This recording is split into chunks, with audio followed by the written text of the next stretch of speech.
শহীদ বুদ্ধিজীবী দিবসে জাতির শ্রেষ্ঠ সন্তানদের স্মরণ, রাষ্ট্রপতি ও প্রধান উপদেষ্টার শ্রদ্ধা।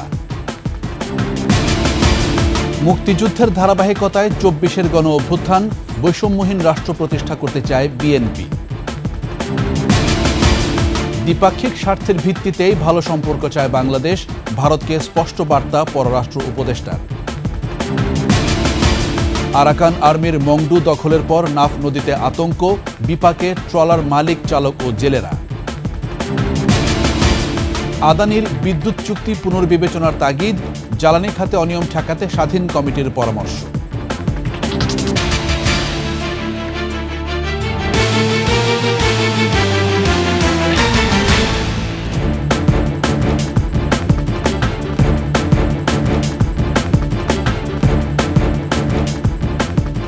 শুনছিলেন সংবাদ শিরোনাম।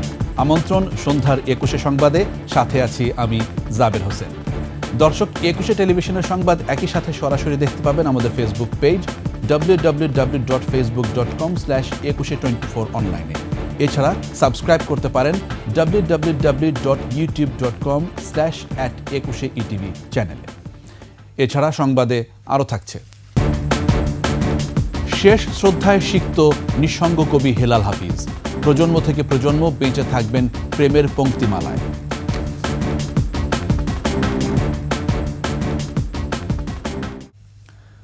শহীদ বুদ্ধিজীবী দিবসে বাঙালির শ্রেষ্ঠ সন্তানদের শোক শ্রদ্ধায় স্মরণ করেছে জাতি। মিরপুরে শহীদ বুদ্ধিজীবী স্মৃতিসৌধে ফুলেল শ্রদ্ধা জানিয়েছেন রাষ্ট্রপতি মোহাম্মদ শাহাবুদ্দিন এবং অন্তর্বর্তী সরকারের প্রধান উপদেষ্টা অধ্যাপক ডক্টর মোহাম্মদ ইউনুস। পরে শহীদ পরিবারের সদস্যদের সঙ্গে কুশল বিনিময় করেন প্রধান উপদেষ্টা। পবন আহমেদকে সঙ্গে নিয়ে বিস্তারিত জানাচ্ছেন নাহিদ সিরাজি নিম্মি।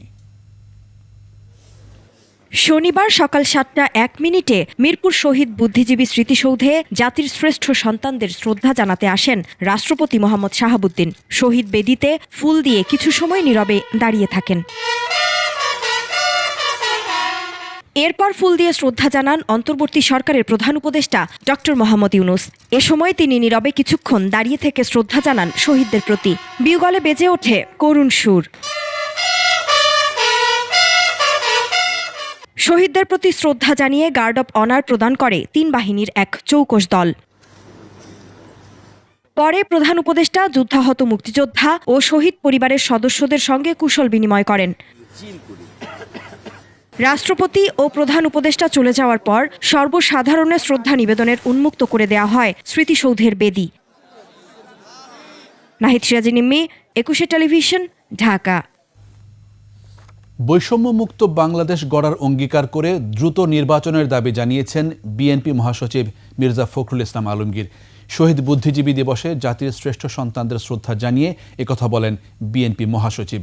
এছাড়া অন্যান্য রাজনৈতিক দলের নেতা, বিভিন্ন সামাজিক সাংস্কৃতিক সংগঠন, শ্রেণী পেশার প্রতিনিধি ও শিক্ষক শিক্ষার্থীদের কণ্ঠেও ছিল নতুন বাংলাদেশ গড়ার প্রত্যয়। পবন আহমেদকে সঙ্গে নিয়ে তৌহিদুর রহমানের রিপোর্ট। জাতির শ্রেষ্ঠ সন্তানদের শ্রদ্ধা জানাতে মিরপুর শহীদ বুদ্ধিজীবী স্মৃতিসৌধে ঢল নামে রাজনৈতিক দলসহ বিভিন্ন শ্রেণী পেশার প্রতিনিধিদের। মুক্তিযুদ্ধের স্বপ্ন বাস্তবায়নে বৈষম্যমুক্ত বাংলাদেশ গড়ার তাগিদ উঠে আসে তাদের কণ্ঠে।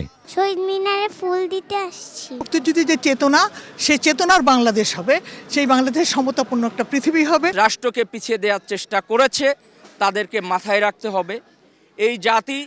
এই জাতির গর্ভ থেকে সব সময় কিন্তু বুদ্ধিজীবীদের জন্ম হয়েছে। ছাত্র জনতার গণ আন্দোলনের রক্ত এবং 14ই ডিসেম্বরের রক্ত, ৭১-এর স্বাধীনতা যুদ্ধের রক্তের সাথে যারা বেইমানি করেছে, এই বেইমানরাও যাতে আর এই দেশে না আসতে পারে। এ সময় দলের সিনিয়র নেতাদের সঙ্গে নিয়ে শ্রদ্ধা জানান বিএনপি মহাসচিব মির্জা ফখরুল ইসলাম আলমগীর। শহীদ বুদ্ধিজীবীদের স্বপ্ন বাস্তবায়নের অঙ্গীকার করে মির্জা ফখরুল বলেন, গণতান্ত্রিক ব্যবস্থা শক্তিশালী করতে দ্রুত নির্বাচন দিতে হবে। নির্বাচনের ব্যবস্থা হবে, অবাধ, সুষ্ঠু, নিরপেক্ষ নির্বাচন। নির্বাচনের মধ্য দিয়ে জনগণ তাদের প্রতিনিধি নির্বাচন করার সুযোগ পাবেন। রায়ের বাজার শহীদ বুদ্ধিজীবী স্মৃতিসৌধ। কুয়াশা ভেঙে ভোরের সূর্য ওঠার আগেই নানান শ্রেণী পেশার প্রতিনিধি সহ সর্বস্তরের মানুষ ছুটে আসেন এখানে। সামাজিক সাংস্কৃতিক সংগঠন সহ রাজনৈতিক দলের প্রতিনিধিরা জমায়েত হন শহীদ বুদ্ধিজীবীদের শ্রদ্ধা জানাতে। বুদ্ধিজীবী হত্যার বিচারে কেউ যথাযথভাবে দায়িত্ব পালন করে নাই, কোনো এই 54 বছরের শাসক গোষ্ঠীরা করে নাই। এই দায়িত্বই শাসক গোষ্ঠীকে নিতে হবে। শিক্ষক, শিক্ষার্থী সহ বিভিন্ন শ্রেণী পেশার প্রতিনিধিরা বলেন, নতুন করে গড়তে হবে বাংলাদেশ। রক্তের ঋণ শোধ করার একটি উপায় হচ্ছে যার যার অবস্থান থেকে আমাদের দায়িত্বটুক যথাযথভাবে দেশের জন্য, জাতির জন্য পালন করা। শহীদ বুদ্ধিজীবীদের বিষয়গুলো নিয়ে এমন কিছু বিষয় জড়িত আছে, এমন কিছু সেন্সিটিভ বিষয় জড়িত আছে এই দেশে, যে বিষয়গুলোকে সামনে আনতে চান নাই অনেক রাজনৈতিক শক্তি। শহীদ বুদ্ধিজীবীদের আদর্শ ধারণের অঙ্গীকার করেন শ্রদ্ধা জানাতে আসা সর্বস্তরের মানুষ। তৌহিদুর রহমান, 21 টেলিভিশন, ঢাকা। বুদ্ধিজীবী হত্যার মতোই জুলাই বিপ্লবে নিরীহ শিক্ষার্থীদের হত্যা করে রায়ের বাজারে গণকবর দেওয়া হয়েছে বলে মন্তব্য করেছেন বৈষম্য বিরোধী ছাত্র আন্দোলনের নেতারা। ৭১-এর বিজয়কে আওয়ামী লীগ ছিনতাই করেছিল মন্তব্য করে মুক্তিযুদ্ধের আকাঙ্ক্ষা বাস্তবায়নে অন্তর্বর্তী সরকারের প্রতি আহ্বান জানান তারা। তৌহিদুর রহমানের আরও একটি রিপোর্ট। মিরপুর বুদ্ধিজীবী স্মৃতিসৌধে জাতির শ্রেষ্ঠ সন্তানদের ফুল দিয়ে শ্রদ্ধা জানান বিভিন্ন শ্রেণী পেশার প্রতিনিধিরা। শ্রদ্ধা জানান বৈষম্য বিরোধী ছাত্র আন্দোলনের নেতারাও। পরে রায়ের বাজার স্মৃতিসৌধেও শ্রদ্ধা নিবেদন করেন বৈষম্য বিরোধী ছাত্র আন্দোলনের নেতারা। তারা বলেন, মুক্তিযুদ্ধ এবং বৈষম্য বিরোধী আন্দোলন একই এবং অভিন্ন। ৭১ এবং ২৪-এর আন্দোলনে হত্যাকারীদের বিচার দাবি করেন তারা। 14 ডিসেম্বর বুদ্ধিজীবীদেরকে মেরে তাদের লাশ এখানে ফেলে রাখা হয়েছিল। একই কন্টিনিউশন আমরা ২৪-এও দেখলাম, যে মানুষদেরকে মেরে তাদের লাশ এখানে গুম করা হয়েছে। গত ৫০-৫৩ বছরে যে বিচারগুলো হয়নি এবং গত ১৫ বছরে আওয়ামী লীগ যে কাজগুলো করেছে, যে বুদ্ধিজীবী হত্যা, এই মোশতাককে হত্যা সহ আমরা দেখেছি অসংখ্য বুদ্ধিজীবীকে আয়নাঘরে বন্দী করা হয়েছে। এই বিচারগুলো এখনই করার সর্বোচ্চ সময়, সর্বোচ্চ সুযোগ। একটি সমৃদ্ধশালী বাংলাদেশ গড়ারও তাগিদ দেন জুলাই বিপ্লবের নেতারা। ২৪-এর মধ্য দিয়ে আমরা ৭১-এর যে আকাঙ্ক্ষা, জনগোষ্ঠীর যে আকাঙ্ক্ষা, আমাদের জনগোষ্ঠীর যে আকাঙ্ক্ষা ৭১-এর মাধ্যমে প্রকাশিত হয়েছে, সেটিকে বাস্তবায়িত করার দিকে আমরা এগিয়ে যাব। সেই প্রত্যয় আমরা ধরে রাখব। ১৯৭১ সালে বুদ্ধিজীবীদের হত্যা করে একটি মেধাশূন্য জাতি গঠনের ব্যর্থ চেষ্টা করা হয়েছিল। তবে বিগত স্বাধীন বাংলাদেশে ৫৩ বছরও বিভিন্নভাবে মুক্ত বুদ্ধি এবং বুদ্ধিভিত্তিক রাজনীতি চর্চা বাধাগ্রস্ত হয়েছে বলে মনে করেন এখানে আগত বিভিন্ন শ্রেণী পেশার প্রতিনিধিরা। তৌহিদুর রহমান, ২১ টেলিভিশন, শহীদ বুদ্ধিজীবী স্মৃতিসৌধ, রায়ের বাজার, ঢাকা। দুপক্ষের স্বার্থের ভিত্তিতে ভালো সম্পর্কের স্পষ্ট বার্তা ভারতকে দেয়া হয়েছে বলে জানিয়েছেন পররাষ্ট্র উপদেষ্টা তৌহিদ হোসেন। আর বলেছেন, বাংলাদেশ সব দেশের সাথেই সুসম্পর্ক চায়, তবে তা হতে হবে সমতার ভিত্তিতে। নরসিংদীতে এক মতবিনিময় সভায় উপদেষ্টা আরও বলেন, ছাত্র জনতার আন্দোলনে বিশেষ পরিস্থিতিতে এই সরকারকে দায়িত্ব দেওয়া হয়েছে। প্রয়োজনীয় সংস্কার শেষে সুষ্ঠু নির্বাচনের মাধ্যমে রাজনীতিবিদদের হাতে ক্ষমতা দিয়ে সরে যাবে অন্তর্বর্তী সরকার। তবে ছাত্রছাত্রীদের আবার যেন রাস্তায় নামতে না হয়, আর যেন তাদের প্রাণ না ঝরে, সেই দায়িত্ব রাজনৈতিক সরকারকেই নিতে হবে।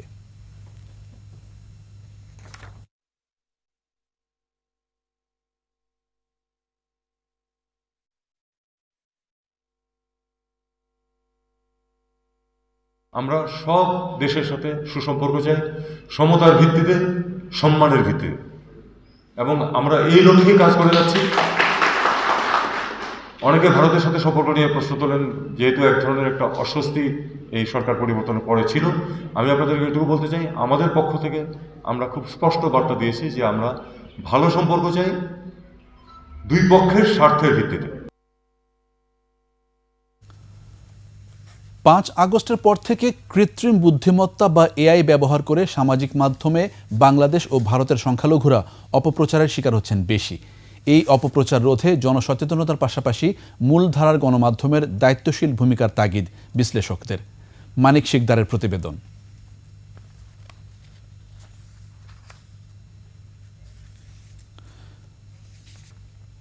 দর্শক, প্রতিবেদনটি এই মুহূর্তে প্রক্রিয়াধীন রয়েছে। আমরা চলে যাচ্ছি পরের খবরে। ৭১-এর অনুপ্রেরণায় ২৪-এর গণ অভ্যুত্থান, নতুন বাংলাদেশ গড়তে তরুণদের আত্মত্যাগ বৃথা যাবে না। শহীদ বুদ্ধিজীবী দিবসে এমনটা প্রত্যাশা অন্তর্বর্তী সরকারের। মিরপুর ও রায়ের বাজারে জাতির শ্রেষ্ঠ সন্তানদের শ্রদ্ধা জানাতে আসা সরকারের উপদেষ্টারা বলেন, রাজনৈতিক বিবেচনা নয়, ৭১-এর যে ভূমিকা ছিল তার আলোকেই মুক্তিযোদ্ধাদের বিবেচনা করা হবে। সহকর্মীদের সঙ্গে নিয়ে নাহিদ সিরাজি নিম্মির রিপোর্ট। শোক শ্রদ্ধার ফুলে সিক্ত রায়ের বাজার শহীদ বুদ্ধিজীবী স্মৃতিসৌধের বেদি। জাতির শ্রেষ্ঠ সন্তানদের শ্রদ্ধা জানাতে আসেন মুক্তিযুদ্ধ বিষয়ক মন্ত্রণালয়ের উপদেষ্টা ফারুকী আজম। মুক্তিযোদ্ধাদের ৭১-এর ভূমিকা বিবেচনা করে ভুয়াদের তালিকা করা হচ্ছে বলে এ সময় জানান উপদেষ্টা। আমরা নানান আঙ্গিক থেকে বিভিন্ন রকমের আয়োজন উদ্যোগ চলছে। একইভাবে আপনি যেরকম বলেছেন যে মুক্তিযোদ্ধাদের বিষয়ে, সেটাকেও আমরা আইনের নিরিখে দেখছি। মিরপুরে শহীদ বুদ্ধিজীবী স্মৃতিসৌধেও শ্রদ্ধা ভালোবাসা দিয়ে বাঙালির মেধাবী সন্তানদের স্মরণ করে জাতি। শ্রদ্ধা নিবেদন শেষে অন্তর্বর্তী সরকারের প্রধান উপদেষ্টার প্রেস সচিব শফিকুল আলম বলেন, শহীদ বুদ্ধিজীবীদের আদর্শ আত্মত্যাগ ধারণ করে অন্তর্বর্তী সরকার। জুলাই গণ আন্দোলন, যে গণ অভ্যুত্থানের যারা ছিলেন, তারা পুরো শহীদ বুদ্ধিজীবীদের ড্রিম, তাদের আইডিয়ালস, তাদের যে দেশ গড়ার যে স্বপ্ন, আমরা পুরোপুরি এটা ধারণ করি। মুক্তিযুদ্ধের ধারাবাহিকতায় ২৪-এর গণ অভ্যুত্থান এমন মন্তব্য করে আইন উপদেষ্টা আসিফ নজরুল বলেন, নতুন বাংলাদেশ গড়তে তরুণদের আত্মত্যাগ বৃথা যাবে না। গণ অভ্যুত্থানকালেও দেখেছি আমাদের তরুণরা, আমাদের ছাত্ররা জীবনের মায়াকে উপেক্ষা করে গণতন্ত্র, মানুষের অধিকার, বৈষম্যহীন সমাজ প্রতিষ্ঠা, শোষণমুক্ত সমাজ প্রতিষ্ঠার জন্য লড়াই করেছে। রাষ্ট্র গঠনের যে দ্বিতীয় সুযোগ এসেছে, সেটি নষ্ট না করার প্রত্যয়ও উঠে আসে সরকারের প্রতিনিধিদের কণ্ঠে। আমাদের তরুণদের আত্মত্যাগের বিনিময়ে রাষ্ট্র গড়ার যে দ্বিতীয় সুযোগ আমরা পেয়েছি, সেই সুযোগ যেন আমরা কোনোভাবেই নস্যাৎ না করি। নাহিদ সিরাজি নিম্মি, ২১ টেলিভিশন, ঢাকা। আরাকান আর্মির মংডু দখলের দাবির পর টেকনাফে মিয়ানমার সীমান্ত ঘেঁষা নাফ নদী এখন আতঙ্কের নাম। এমনিতেই ৫ বছর মাছ ধরা বন্ধ, তার উপর রাখাইনের ভয়াবহ সংঘাতে নৌ চলাচলে নিষেধাজ্ঞা। দুর্বিষহ জীবন পার করছেন ট্রলার মালিক, চালক ও জেলেরা। কক্সবাজার প্রতিনিধি আব্দুল আজিজের তথ্য ছবিতে ডেস্ক রিপোর্ট। টেকনাফের নাফ নদী, এপারে বাংলাদেশ, ওপারে মিয়ানমার। সম্প্রতি মিয়ানমারের রাখাইনে স্বাধীনতাকামী বিদ্রোহী সংগঠন আরাকান আর্মি ও সে দেশের নিরাপত্তা বাহিনীর সাথে ভয়াবহ যুদ্ধ চলছে। তাই প্রশাসনের পক্ষ থেকে টেকনাফ সেন্ট মার্টিন নৌরুটে নৌযান চলাচলে নিষেধাজ্ঞা দেয়া হয়। গত শুক্রবার থেকে নিষেধাজ্ঞা শিথিল করলেও নাফ নদী হয়ে সাগরে যেতে ভয় পাচ্ছেন জেলেরা। দীর্ঘদিন নাফ নদীতে মাছ ধরা বন্ধ থাকায় সাগরে গিয়ে মাছ ধরতেন জেলেরা। এখন সেই পথটিও বন্ধ। নিষেধাজ্ঞা শিথিল হলেও আতঙ্ক বিরাজ করছে। বন্ধ কারণে সাধারণ জেলেরা কষ্ট পাচ্ছে। যদি বাংলাদেশ সীমার মধ্যে নাফ নদীতে জাল বসাতে গরিব জনগণ খুব খুশি হবে। এখন তার বাইরে ভাইতে বনের মাঝে আর কিছুদিন গন্ডগুলি নড়ানোর পরে 2 দিন আর রাস্তার ভিতরে কিল, তখন আর 2 দিন জাল বাড়িতে জানিয়ে পারি। তারপরে এখন মোহনের বাইরে জাল বই না ইকে মারে একুলা হাজার টাকা মারি চাই মেরিয়ে বিটিয়ার ডিস্টার্ব করে অকুলা হাজার জালিও বর্মার গিনে ডিস্টার্ব করে আমরা জানিয়ে পারি। কষ্ট আছে খুব মাছ ধরালো, গরিব মাছ যারা মাছ ধরি না পারলেও চলে হাইতে মুশকিল। গত মঙ্গলবার টেকনাফ সেন্ট মার্টিন রুটে ট্রলার মালিক ও চালকদের নাফ নদীতে চলাচলে নিষেধাজ্ঞা দেয়া হয়। বুধবার সকাল থেকে অনির্দিষ্টকালের জন্য সতর্কতা জারি করে উপজেলা প্রশাসন। গত ৮ ডিসেম্বর রাখাইন রাজ্যের মংডু শহর নিয়ন্ত্রণ নেয়ার পর আরাকান আর্মি নাফ নদীর মিয়ানমার অংশে নৌ চলাচলে নিষেধাজ্ঞা আরোপ করে। Masum আলিসা, desk report, ২১ television. ভারতের আদানি গ্রুপের সাথে বিদ্যুৎ চুক্তি পুনর্বিবেচনার তাগিদ দিয়েছেন জ্বালানি বিশেষজ্ঞ ডক্টর ম তামিম। ডিবেট ফর ডেমোক্রেসি আয়োজিত ছায়া সংসদের আলোচনায় এ বিশেষজ্ঞ জ্বালানি খাতের অনিয়ম ঠেকাতে স্বাধীন কমিটি গঠনের পরামর্শ দেন। আর দেশবিরোধী এসব চুক্তি বাতিলের দাবিও উঠে এসেছে এই আলোচনা থেকে। মাহিলা ইসলামের রিপোর্ট। সর্বোচ্চ গোপনীয়তা রক্ষা করে ২০১৭ সালের ভারতের আদানি গ্রুপের সাথে বিদ্যুৎ ক্রয় চুক্তি করে তৎকালীন আওয়ামী লীগ সরকার। ২০২২ সালে এসে ফাঁস হয় ১৬৩ পৃষ্ঠার এই চুক্তি, যেখানে ২৫ বছর পর্যন্ত বিদ্যুৎ কেনার চুক্তি হয় বলে জানা যায়। এছাড়া ১০০% ক্যাপাসিটি চার্জ এবং অস্ট্রেলিয়া ও সিঙ্গাপুরের আদানি বিক্রি করা কয়লার চেয়ে বেশি দাম ধরা হয় বাংলাদেশে। ডিবেট ফর ডেমোক্রেসি আয়োজিত ছায়া সংসদে প্রধান অতিথির বক্তব্যে জ্বালানি বিশেষজ্ঞ ডক্টর মোহাম্মদ তামিম বলেন, আদানির সাথে করা এই চুক্তি অসম এবং অন্যায্য। আমরা কিন্তু একটা সাপ্লিমেন্টারি চুক্তি করেছিলাম আদানির সাথে 1 বছরের, যেখানে বলা হয়েছিল যে পায়রা এবং রামপালের যে কয়লার মূল্য আছে তার চাইতে কম মূল্য সমপর্যায়ে বা তার চাইতে কম মূল্যে কয়লার মূল্য ধরা হবে, এবং সেটাই 1 বছর ধরে তারা ধরেছিল। কিন্তু সেই সাপ্লিমেন্টারি চুক্তিটা এক্সপায়ার করে গেছে। আলোচনার মাধ্যমে এটা একটা যুক্তিসঙ্গত কয়লার মূল্য আমরা করতে পারবো, না করলে এটা একটা অসম চুক্তি হিসাবে বিবেচিত হবে বলে আমি মনে করি। স্বচ্ছতা ও জবাবদিহিতার মাধ্যমে জ্বালানির দাম নির্ধারণের পরামর্শও দেন এই বিশেষজ্ঞ।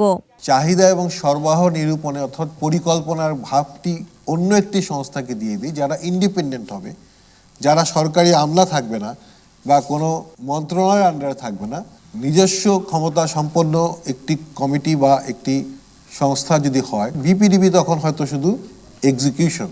চুক্তিটি জাতির সামনে তুলে ধরার দাবি জানান ডিবেট ফর ডেমোক্রেসির চেয়ারম্যান হাসান আহমেদ চৌধুরী কিরণ। আমরা অন্তর্বর্তীকালীন সরকারকে অনুরোধ করব, যেহেতু দেশবিরোধী এই চুক্তি হয়ে থাকে যদি আদানির সাথে, সেই চুক্তিকে বাতিল করবার জন্য। জ্বালানি খাতের দুর্নীতিবাজদের দৃষ্টান্তমূলক শাস্তির দাবিও উঠে আসে ছায়া সংসদের আলোচনায়। বিদ্যুতের জন্য মানুষকে যেতে হবে না। মাহিলা ইসলাম, 21 টেলিভিশন, ঢাকা। এবার জানবো নিঃসঙ্গ কবির শেষ যাত্রার খবর। এক জীবন খরচ করে কবিতা লিখেছেন হিলাল হাফিজ। শেষ নিঃশ্বাস অবধি যাপন করেছেন যাযাবর জীবন। বেঁচে থাকাই ছিল তার কাছে গ্লানি। তার প্রয়াণে বাংলা সাহিত্য হারালো শ্রেষ্ঠতম এক তারকা কবিকে। বাংলা একাডেমি ও প্রিয় আড্ডাস্থল জাতীয় প্রেস ক্লাবে কবিকে শেষবারের মতো বিদায় দিতে এসে এসব বলছেন স্বজন ও গুণগ্রাহীরা। আদিত্য মামুনের রিপোর্ট। বাংলা ভাষার শক্তিমান কবি হেলাল হাফিজ এলেন বাংলা একাডেমিতে, অথচ তিনি কাউকে দেখছেন না, কারো কথাও শুনছেন না। কাউকে কাছে ডেকে আন্তরিক ভঙ্গির সেই চিরচেনা হাসিমাখা আড্ডা আলাপনে মেতে উঠছেন না। একাডেমির নজরুল চত্বরে ফ্রেজিং ভ্যান থেকে নামানো হলো কবির শীতল দেহখানি। তার চেয়েও ভারী তার কবিতার ভার কি বহন করতে পেরেছে জাতি?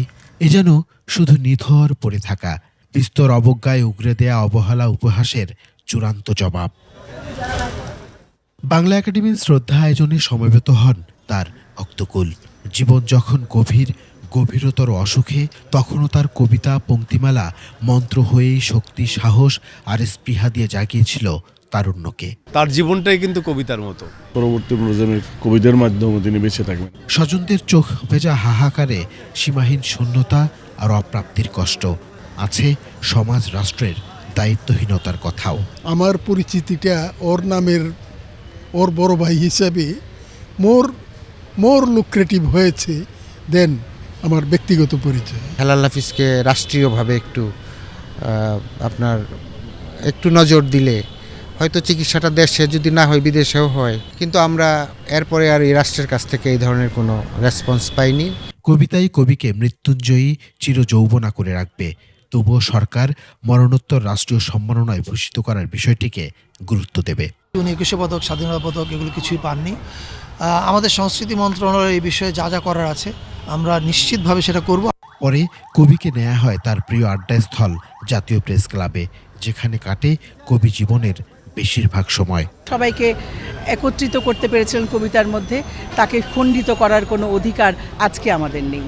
প্রেস ক্লাব তো সবসময় ওনাকে সম্মানিত করেছে, এবং যদি আমরা আবাসিক সুবিধা ওনাকে দিতে পারতাম তাহলে আরো ভালো হতো। কবির নশ্বর দেহখানিকে বিদায় জানাতে আসেন অন্তর্বর্তী সরকারের প্রধান উপদেষ্টার প্রেস সচিব। যতদিন আমাদের মিছিল থাকবে ততদিন হেলাল হাফিজ বেঁচে থাকবেন। এর চেয়ে বড় পাওনা কোনো কবির হতে পারে না। কবিদের কবি হেলাল হাফিজ এক জীবনে মাত্র 2টি কবিতা বই দিয়ে প্রভাব রেখে যাবেন মহাকালে। প্রজন্মের পর প্রজন্ম বহন করবে তার কবিতার ভার। চিরকালীন আপোষহীন কবি সকলকে অকাতরে দিয়েছেন বটে, পেয়েছেন কেবল অঙ্গার জীবন। এই পৃথিবী একবার পায় তারে, পায় না কোয়ার।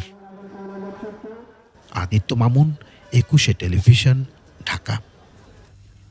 নিচ্ছি সংবাদ বিরতি। যখন ফিরছি তখন অন্যান্য খবরের সঙ্গে আরও থাকবে। দেশ জুড়ে বাড়ছে শীতের তীব্রতা, বিপর্যস্ত উত্তরের জনজীবন।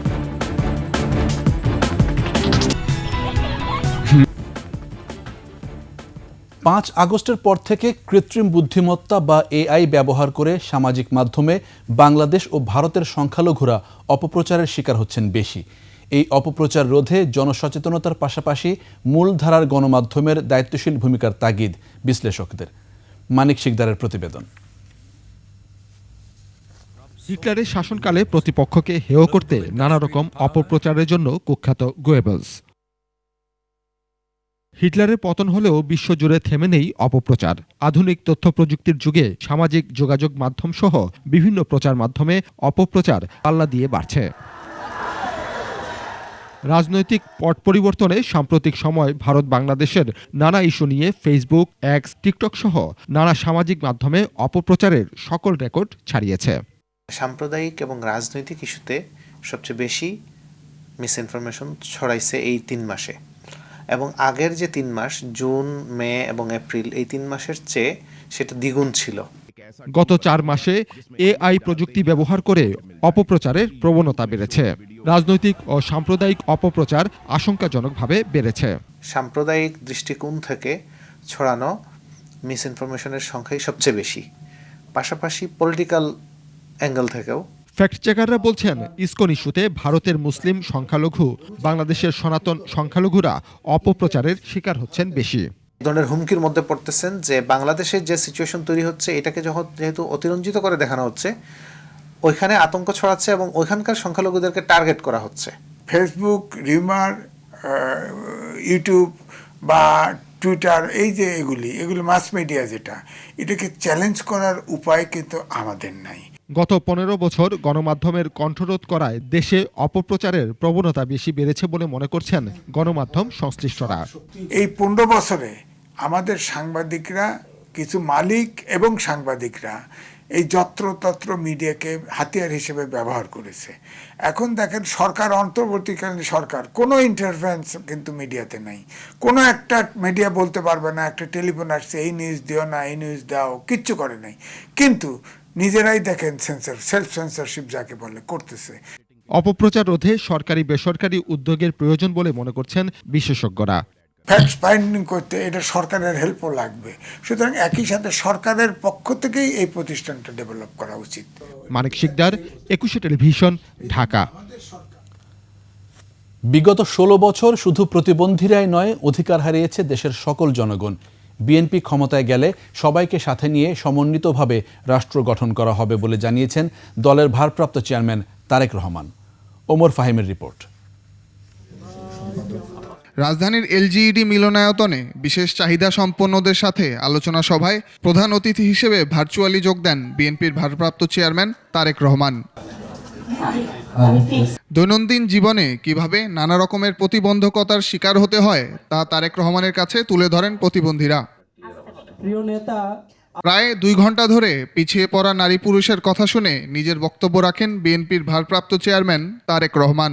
আমরা গণপরিবহন এবং বিভিন্ন সরকারি বেসরকারি স্থাপনাকে প্রতিবন্ধী ব্যক্তিদের জন্য উপযোগী করে গড়ে তোলার লক্ষ্যে একটি সমন্বিত পরিকল্পনা গ্রহণ করতে চাই। বলেন, বিএনপি ক্ষমতায় গেলে প্রতিবন্ধীদের উন্নয়নে কাজ করবে। যে এই মানুষগুলো যাতে অর্থনৈতিকভাবে স্বাবলম্বী হতে পারেন, আমরা তার জন্য বাস্তবসম্মত ভোকেশনাল এবং টেকনিক্যাল ট্রেনিংয়ের ব্যবস্থার পরিকল্পনা আমরা রেখেছি আমাদের চিন্তাভাবনা। পাশাপাশি সরকারি চাকরিতে এই সকল মানুষদের জন্য একটি নির্দিষ্ট অংশীদারিত্ব নিশ্চিত করার একটি পরিকল্পনাও আছে আমাদের ভেতর। শেখ হাসিনার আমলে জনগণ তাদের অধিকার হারিয়ে অসহায় জীবনযাপন করেছে। কিভাবে প্রতিবন্ধীদের দেশের সম্পদে পরিণত করা যায় তা নিয়ে কাজ করা হবে বলেও জানান তারেক রহমান। এদিকে ক্ষমতায় গেলে প্রতিবন্ধীদের নিয়ে কাজ করার প্রত্যাশা ব্যক্ত করেন বিএনপির মহাসচিব মির্জা ফখরুল ইসলাম আলমগীর। আপনাদের যে সমস্ত সমস্যাগুলোর কথা বললেন, আপনাদের সেগুলোকে চিহ্নিত করে ভবিষ্যতে আমরা সুযোগ পেলে অবশ্যই সেগুলো সমাধানের জন্য আমরা আপ্রাণ চেষ্টা করব। ওমর ফাহিম, 21 টেলিভিশন, ঢাকা। গণ অভ্যুত্থানের বিশ্বাসের সাথে বেইমানি করলে কাউকে ছাড় দেওয়া হবে না বলে হুঁশিয়ারি দিয়েছেন জুলাই শহীদ স্মৃতি ফাউন্ডেশনের সাধারণ সম্পাদক সার্জিস আলম। বিকেলে রাজশাহী শিল্পকলা একাডেমিতে জুলাই গণ অভ্যুত্থানের 46 জন শহীদের পরিবারকে আর্থিক সহায়তা দেয় ফাউন্ডেশন। প্রতিটি পরিবারকে 5 লাখ টাকা করে সহায়তা দেওয়া হয়। এ সময় সার্জিস আলম আরও বলেন, শহীদদের হত্যা মামলার বিচার কাজে যারা অসহযোগিতা করবে তারাও হত্যাকারী হিসেবে বিবেচিত হবে। এ সময় বাংলাদেশ ভারত সম্পর্ক নিয়ে সাংবাদিকদের প্রশ্নের জবাবে তিনি বলেন, সম্পর্ক ভালো রাখতে চাইলে খুনি হাসিনাকে আগে ফেরত দিতে হবে।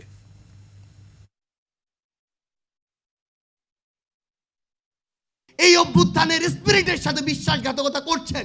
ইভেন প্রফেসর ডক্টর মোহাম্মদ ইউনূসও যদি হয়, আমরা তাকেও ছেড়ে কথা বলবো না। শেখ মুজিবুর রহমান এবং তার পরিবারের হত্যার সাথে জড়িত যারা ছিল, তাদের বিচারের জন্য যদি শেখ মুজিবুর রহমানের ডেড বডি উত্তোলনের প্রয়োজন না হয়, তাহলে এই 24-এর অভ্যুত্থানে এই বাংলাদেশে যাদেরকে গণহত্যা ঘটিয়েছে, যাদের জীবন নিয়েছে, তাদের বিচারের জন্য কেন তাদের লাশ উত্তোলন করতে হবে? গ্যাস সংকট কেটে গেলে সারের ঘাটতি থাকবে না বলে মন্তব্য করেছেন শিল্প উপদেষ্টা আদিলুর রহমান খান। দুপুরে নরসিংদীর ঘোড়াশাল পলাশ ইউরিয়া সার কারখানা পরিদর্শন করে উপদেষ্টা আরও বলেন, গত 15.5 বছরে গ্যাস কূপ খনন করা হয়নি, বাপেক্সকে বসিয়ে রাখা হয়েছিল। ভোলা থেকে গ্যাস উঠানোর চেষ্টা চলছে বলে এ সময় জানান উপদেষ্টা। লক্ষ্য বাস্তবায়নে নানা প্রতিবন্ধকতা রয়েছে বলে উল্লেখ করে শিল্প উপদেষ্টা আদিলুর রহমান খান জানান, প্রতিটি খাতে আওয়ামী শাসনামলের দুর্নীতি নিরসনের চেষ্টা করা হচ্ছে।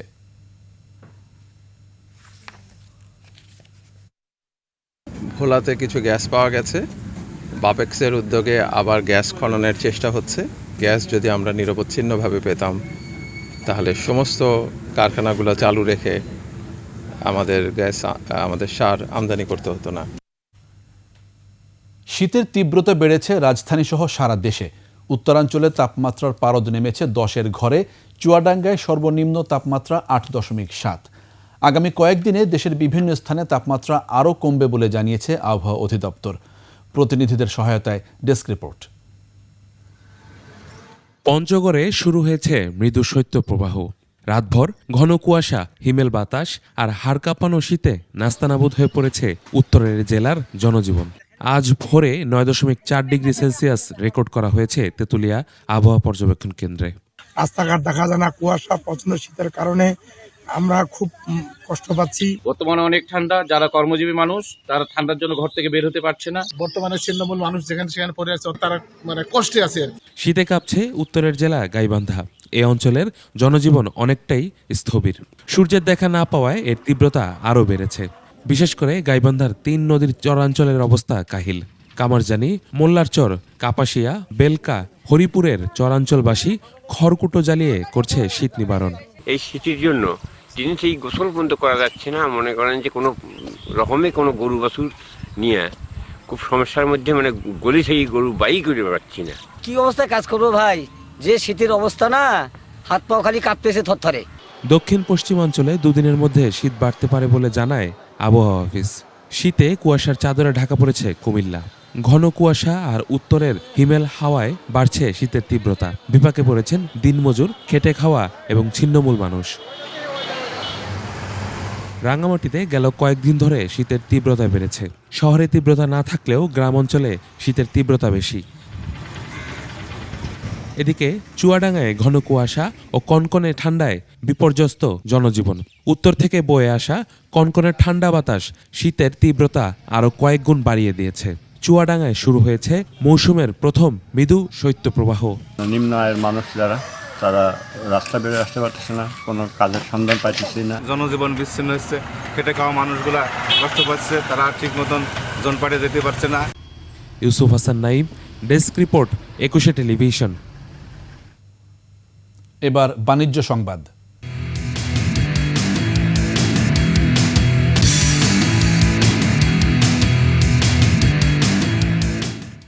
সামাজিক ও পারিবারিক নিরাপত্তা, স্বাস্থ্যসেবা, দারিদ্র্য বিমোচন এবং বেকারত্ব দূরীকরণের অঙ্গীকার নিয়ে খুলনায় অনুষ্ঠিত হল আকিজ তাকাফুল লাইফ ইন্স্যুরেন্স পিএলসির সুধী সমাবেশ ও মৃত্যু বীমা দাবি চেক হস্তান্তর অনুষ্ঠান। বৃহস্পতিবার সকালে খুলনার ফুলতলা সার্ভিস সেন্টারে আয়োজিত অনুষ্ঠানে প্রধান অতিথি ছিলেন কোম্পানির মুখ্য নির্বাহী কর্মকর্তা মোহাম্মদ আলমগীর চৌধুরী। এ সময় তিনি বলেন, গ্রাহক সেবা নিশ্চিতে Akij Takaful life insurance PLC শতভাগ সততার সাথে কাজ করে যাচ্ছে। অনুষ্ঠানে অন্যদের মধ্যে উপস্থিত ছিলেন উপব্যবস্থাপনা পরিচালক মোহাম্মদ আবু ইউসুফ, খুলনা বিভাগের এএমডি মহিউল ইসলাম। সভাপতিত্ব করেন ফুলতলা সার্ভিস সেন্টারের ইনচার্জ জিএম শেখ আকবর হোসেন।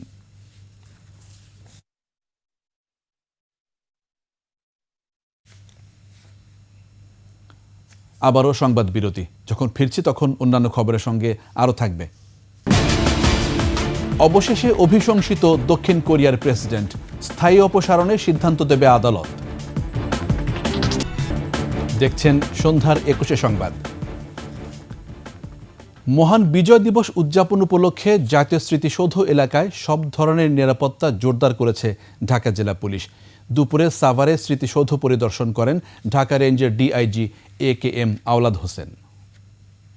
10 দিন আগে থেকে আমাদের নিরাপত্তা ব্যবস্থা চলতেছে। আমাদের 3112 জন আমরা সাদা পোশাকে নিরাপত্তা ব্যবস্থা, বিভিন্ন নিরাপত্তা আমরা দিয়ে আসতেছি এবং এটা চলবে শুধু কালকে সকাল পর্যন্ত, কালকে সারাদিন চলবে, শেষ হওয়া অবধি এই ব্যবস্থা চলমান থাকবে। এবার সোনালী লাইফ ইন্স্যুরেন্স আন্তর্জাতিক সংবাদ।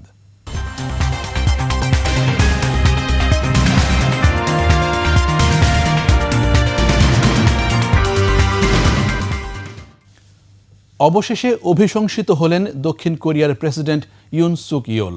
মার্শাল ল জারির ব্যর্থ চেষ্টার অভিযোগে পার্লামেন্টে অভিশংসনের পক্ষে ভোট দেন 204 জন আইন প্রণেতা। আপাতত ইয়োলকে বরখাস্ত করে ভারপ্রাপ্ত প্রেসিডেন্টের দায়িত্ব দেওয়া হবে দেশটির প্রধানমন্ত্রীকে। তবে ইয়োলের স্থায়ী অপসারণে চূড়ান্ত সিদ্ধান্ত দেবে সাংবিধানিক আদালত। আফসানা নীলার ডেস্ক রিপোর্ট। নানা নাটকীয়তার পর অবশেষে অভিশংসিত হলেন দক্ষিণ কোরিয়ার প্রেসিডেন্ট ইয়ন সুক ইয়োল। প্রেসিডেন্টের অভিশংসনের খবরে উচ্ছ্বাসে ফেটে পড়েন পার্লামেন্টের বাইরে অপেক্ষমান লাখো জনতা। বিবিসি বলছে, প্রেসিডেন্ট ইয়োল অভিশংসনের পক্ষে পার্লামেন্টে ভোট পড়েছে 204টি আর বিপক্ষে 85টি। ভোটদানে বিরত ছিলেন 3 জন। অভিশংসন প্রস্তাব পাশ করতে প্রয়োজন ছিল 200 ভোট। ভোটের এই ফলাফলের মধ্য দিয়ে ইয়োলকে অবিলম্বে বরখাস্ত করার প্রাথমিক পথ খুলে গেল। তাকে অব্যাহতি দেওয়ার পর ভারপ্রাপ্ত প্রেসিডেন্ট হিসেবে দায়িত্ব নেবেন দেশটির প্রধানমন্ত্রী।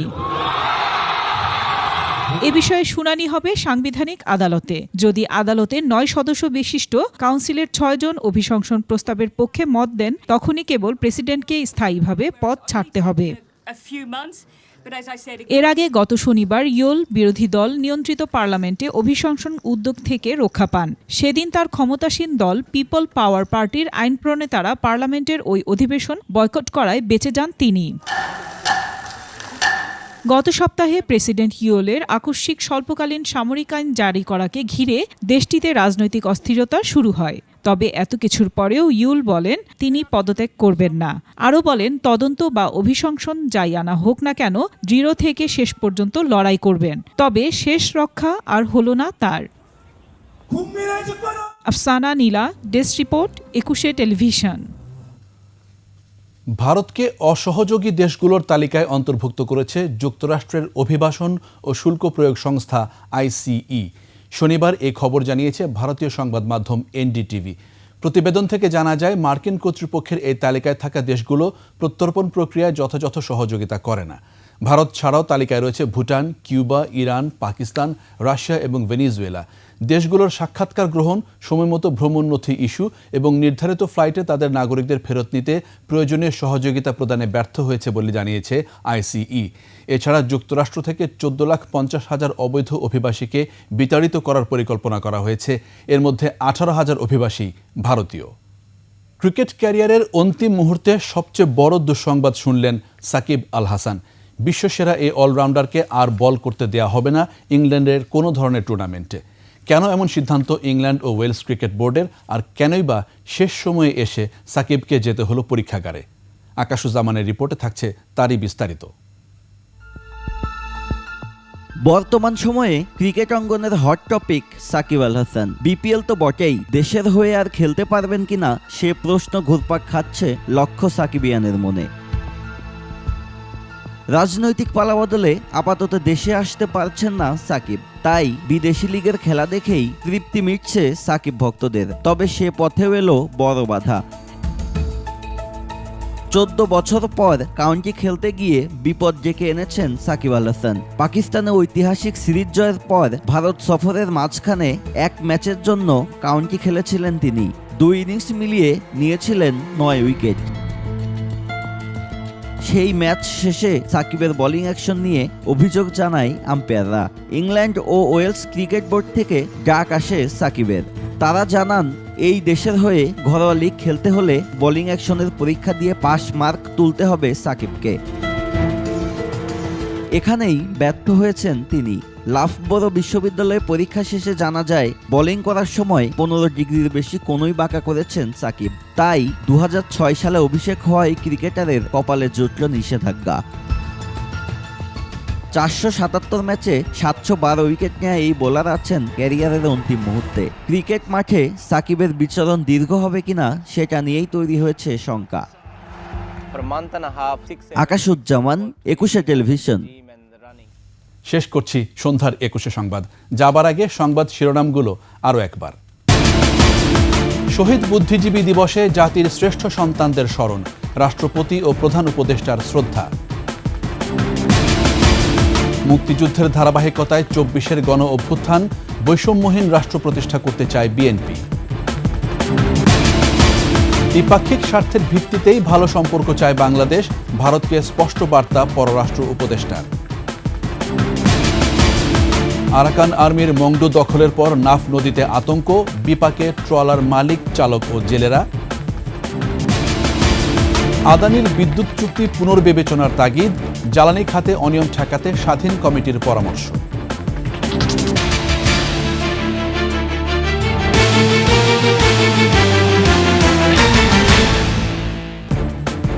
21 টেলিভিশনের সর্বশেষ সংবাদ জানতে ডায়াল করুন 2021 নম্বরে, আর ভিজিট করুন 21-tv.com এই ওয়েবসাইট। ফেসবুকে ভিজিট করতে পারেন www.facebook.com/2124 অনলাইনে। এছাড়া সাবস্ক্রাইব করতে পারেন www.youtube.com/@21etv চ্যানেলে। এতক্ষণ সঙ্গে থাকার জন্য ধন্যবাদ। পরবর্তী সংবাদ রাত 9টায় দেখার আমন্ত্রণ রইল। 21-এর সাথে থাকুন।